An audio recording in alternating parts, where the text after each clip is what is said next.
सरताज ਦੇ ਸੁਰਾਂ 'ਚ ਵਸਦੀ ਹੈ ਰੂਹਾਨੀਅਤ ਦੀ ਖੁਸ਼ਬੂ। ਉਹ ਸੜਕ ਵੀ ਹੁਣ ਉਸੇ ਖੁਸ਼ਬੂ ਨਾਲ ਮਹਿਕੇਗੀ ਜਿੱਥੇ ਉਹਨਾਂ ਦਾ ਨਾਂ ਲਿਖਿਆ ਹੋਵੇਗਾ। ਜੀ ਹਾਂ, ਪੰਜਾਬ ਸਰਕਾਰ ਨੇ ਸੂਫੀ ਗਾਇਕ ਸਤਿੰਦਰ ਸਰਤਾਜ ਦੇ ਨਾਂ ਤੇ ਇੱਕ ਰੋਡ ਦਾ ਨਾਂ ਰੱਖਣ ਦਾ ਫੈਸਲਾ ਲਿਆ।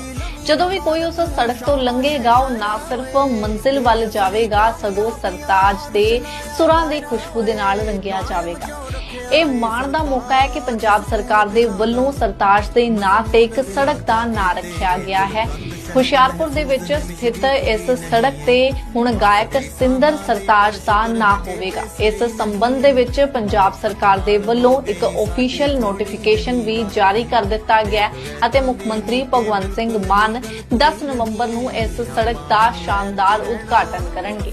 ਇਹ ਸਮਾਗਮ ਦਾਣਾ ਮੰਡੀ ਚੱਬੇਵਾਲ ਵਿਖੇ ਆਯੋਜਿਤ ਕੀਤਾ ਜਾਵੇਗਾ। ਤੁਹਾਨੂੰ ਦੱਸਦੇ ਕਿ ਮੂਲ ਰੂਪ ਦੇ ਵਿੱਚ ਹੁਸ਼ਿਆਰਪੁਰ ਜ਼ਿਲ੍ਹੇ ਨਾਲ ਸੰਬੰਧ ਰੱਖਣ ਵਾਲੀ ਡਾਕਟਰ ਸਤਿੰਦਰ ਸਰਤਾਜ ਹੁਣ ਆਪਣੇ